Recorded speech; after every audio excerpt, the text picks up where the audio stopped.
Welcome back to Graphic Zone, everybody. I apologize for not uploading a video the past 2 weeks. I had other things I had to get done that ultimately took priority. Therefore, I just kind of scrapped the Zen 2 launch summary video. If you would like a summary, you can go to the end of the live stream and the information will be there. I will still do a video when the actual products launch and reviews come out on the 5th. But I'm just going to have to ditch that video. And then this is the RDNA2 video I promised that was going to take place after that video. So I'm a week behind technically on scheduling. So I have modified that for y'all. Welcome back to the channel. You know, I'm super happy to have you here. We have some new subscribers. Very happy about that one. We're doing amazing. Analytics are up. And I am beyond thrilled. So getting into it, this video is going to be an RDNA2 video. We're going to look at the specs I've listed in the past. We're going to look at what we have today for information. We're going to look at benchmarks. We're going to look at specifications. We're going to look at Ampere. We're going to look at how I was right about some of the Ampere information I've said, which is very limited. And we're just going to, discuss these graphics cards before the launch. I still will have my live stream on October 28th. I'm looking at doing a mega stream. So this is not like Zen 2 or Zen 3. This is a stream where I'm going to start and I'm going to go back and we're going to watch my old videos. I'm going to comment on them, talk about what I was thinking and such, and compare them to the specs we had and rumors. We're going to watch the launch. We're going to make some predictions together. We're going to watch the launch, and then I'm going to do a wrap up after that, and then I'll post a post-launch video where I've a bit more collected my thoughts on some of that information. And the Zen 3 video was amazing. I was absolutely thrilled. There was a huge turnout. Thank you everyone who joined for that video. There's a lot of good feedback in the chat. I really appreciated it. I had a really fun time with you guys. I hope I can see you again on the 28th. We're looking at about probably 10 o'clock to start that video. I started at 11 at the last. I like to start early so I could talk to y'all beforehand. And then we'll do about a half an hour wrap up after the launch. So it'll probably last about 10 to 11, I think, or 10 to 1. So that is all the housekeeping we have to do this week. Now let's get into the video.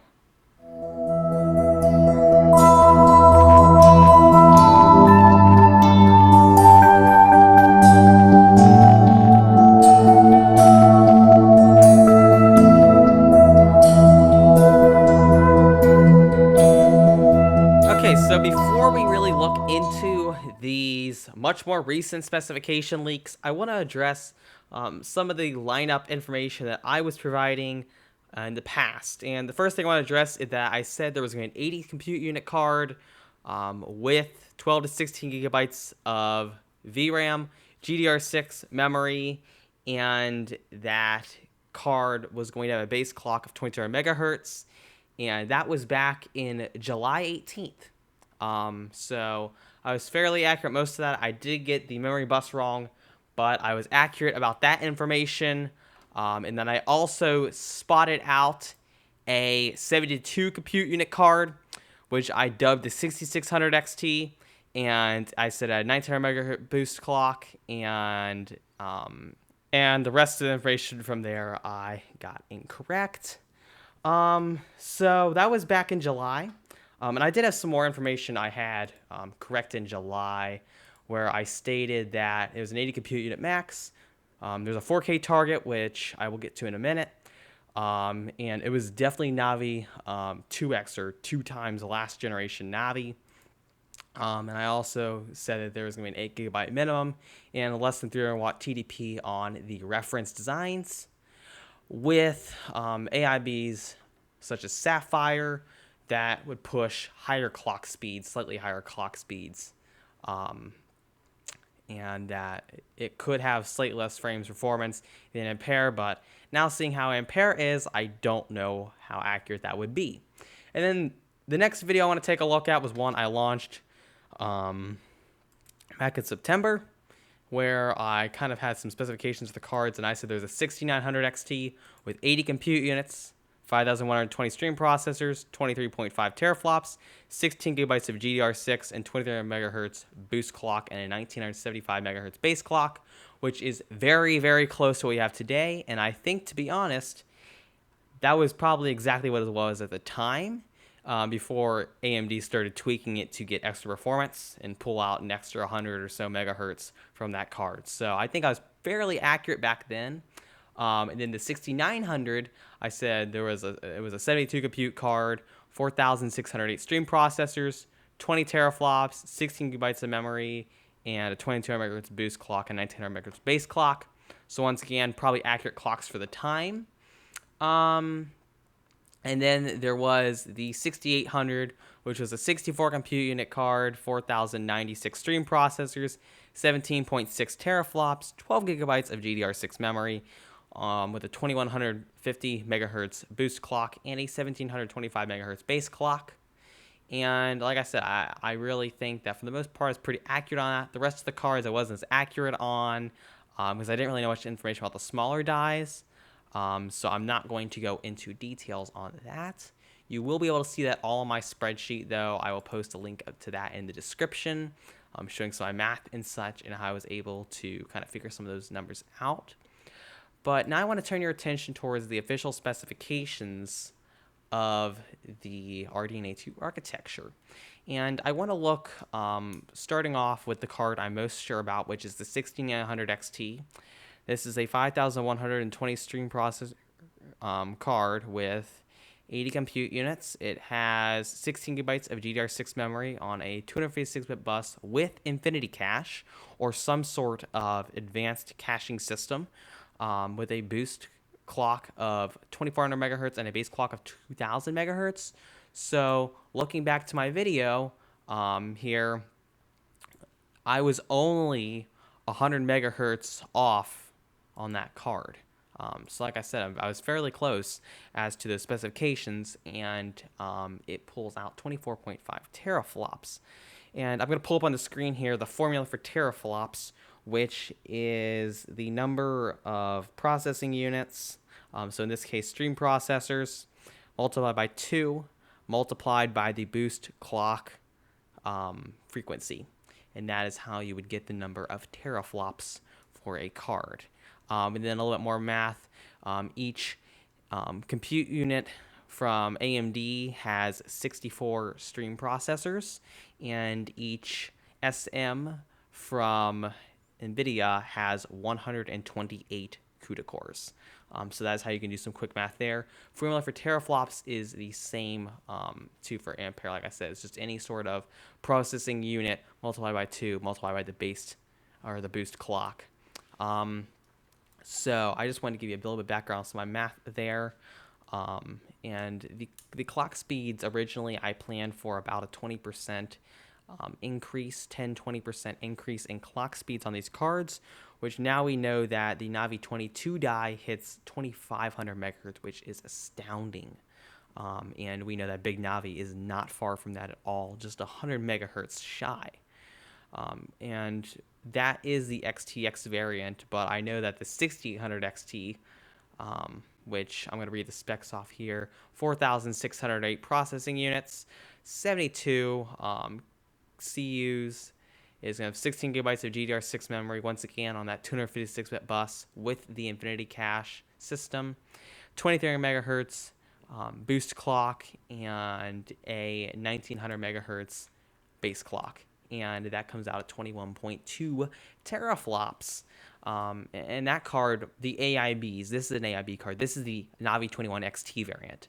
The 6900 XT is a NAVI 21 XTX variant, which is something I mentioned in my July 18th video, that there's going to be an anniversary-like edition card, which is the full unlocked die with the highest clocks, or in this case on that die, the highest clocks, because there's obviously the 2500 megahertz on NAVI 22.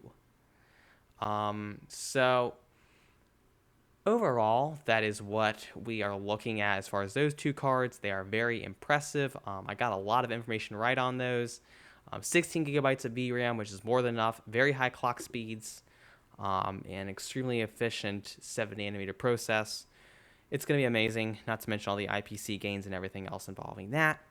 And one thing I would like to mention too is we've actually seen a leaked board come out, which I have here. I'm going to pull up the image of what looks to be either the 6900 XT or the 6800 XT.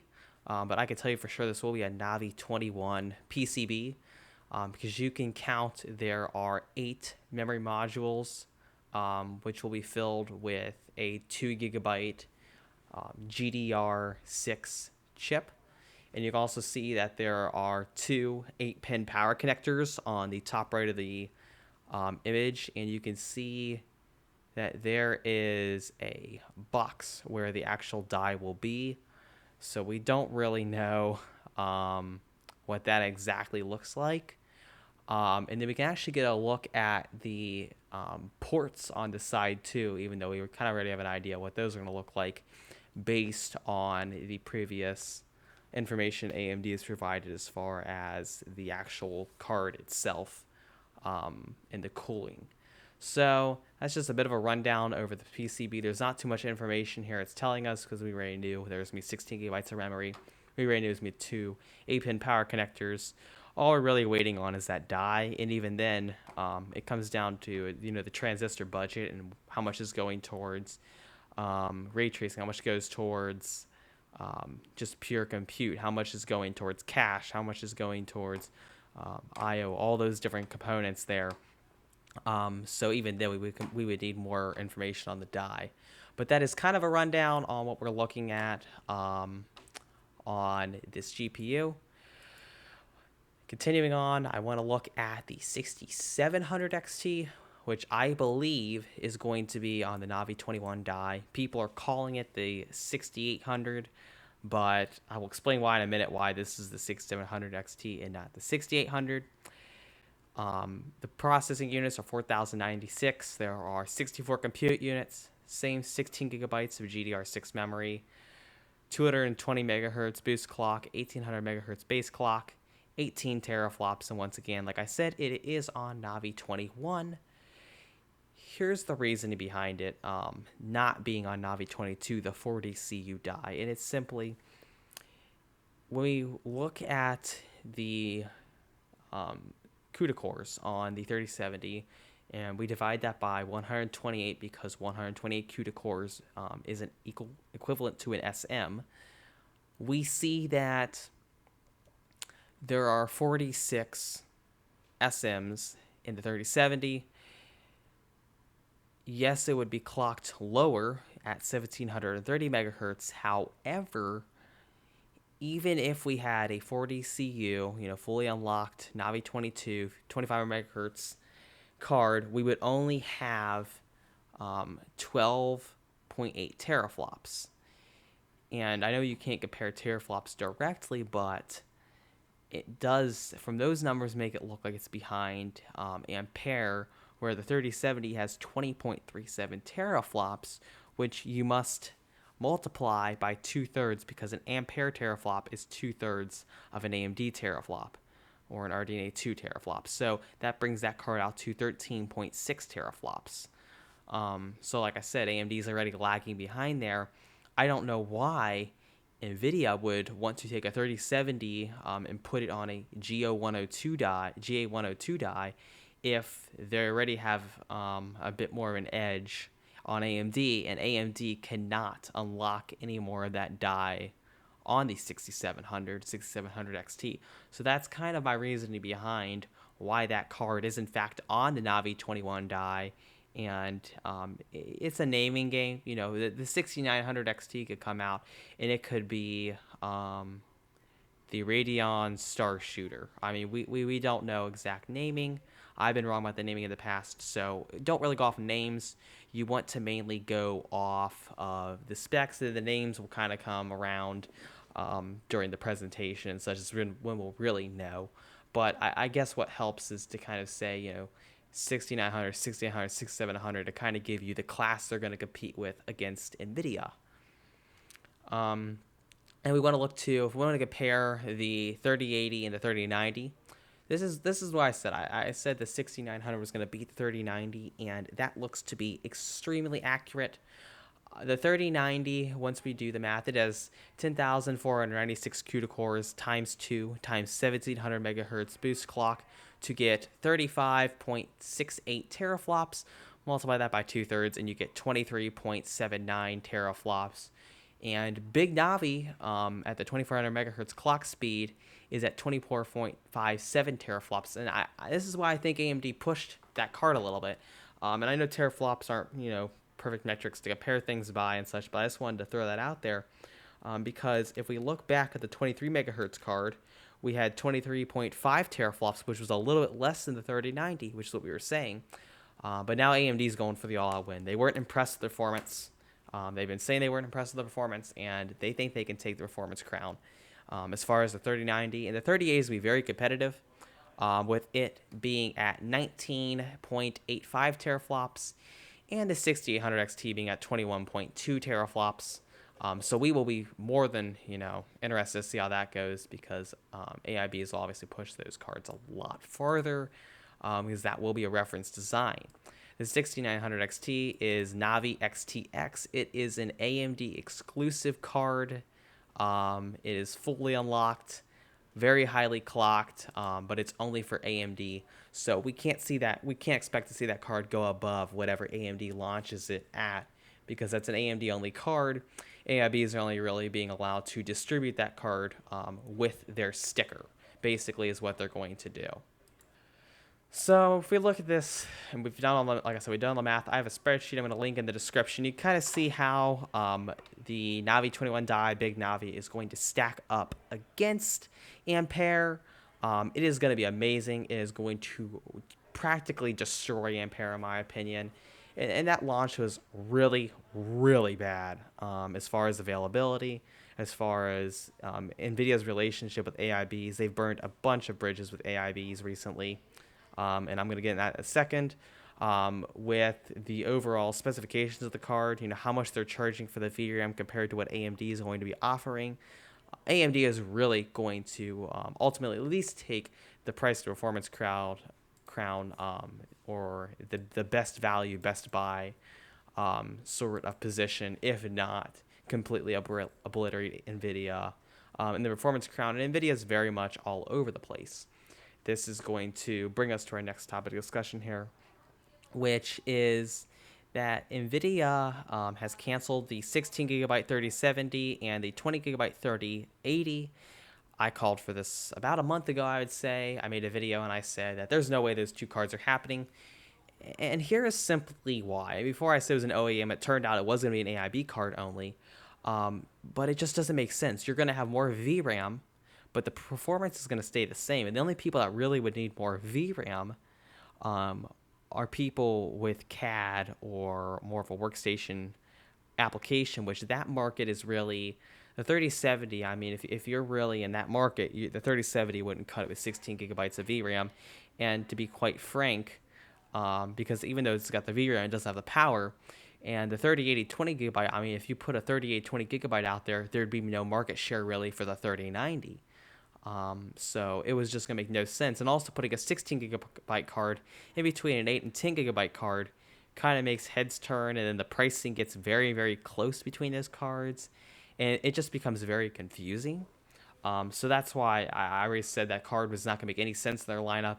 NVIDIA scrapped it. And of course, AIBs are very unhappy because that's how they were going to make extra money. They're already barely making any money. I think they might actually be making no money off these cards, and NVIDIA is actually going back and reimbursing them or giving them some sort of money per card they sell up till the end of October.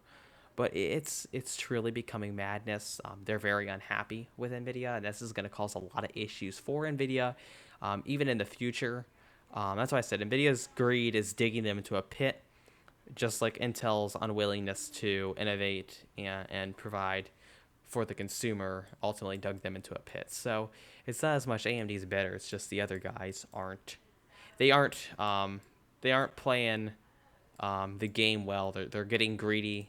They're big companies, and it's going to lead to their downfall, or it's going to bring out some weaknesses to them. I don't think AMD's or NVIDIA's going to become Intel, but I just think it's going to put them in a bad position for a while. So that's what I'm also looking at with these cards. Like I said, I've been right about some of them in the past. Some of them I was very, very accurate on, and I'm continuing to be accurate on them, and I'm very proud of that. I'm happy you guys all joined me to watch this video today. Do not forget, we are going to be live streaming on the 28th episode 2 of Where Gaming Begins, AMD's big RX 6000 series, big NAVI launch. They're going to launch 3 cards. On the NAVI 21 die 6900 XT, 6800 XT, and the 6700 XT to directly compete, if not beat, Ampere.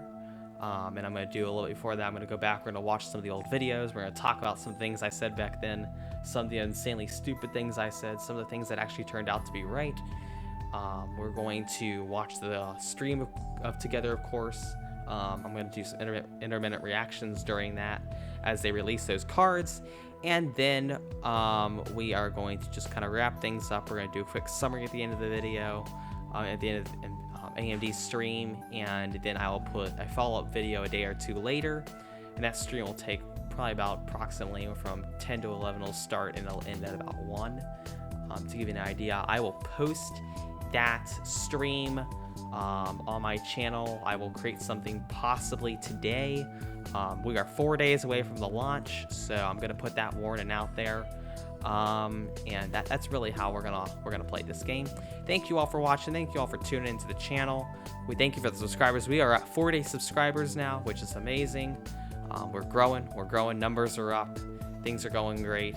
Comments, keep commenting. I love to hear what you think. Comment down below. What cards you're looking at getting. How do you think this is gonna sit with Ampere? What you're most excited for the launch. Don't forget, like I said, launch is coming up 4 days. I'm gonna be live streaming it. If you haven't already, hit the like button, subscribe, ring that bell so you know every time I post a new video, and I will catch you on the next one.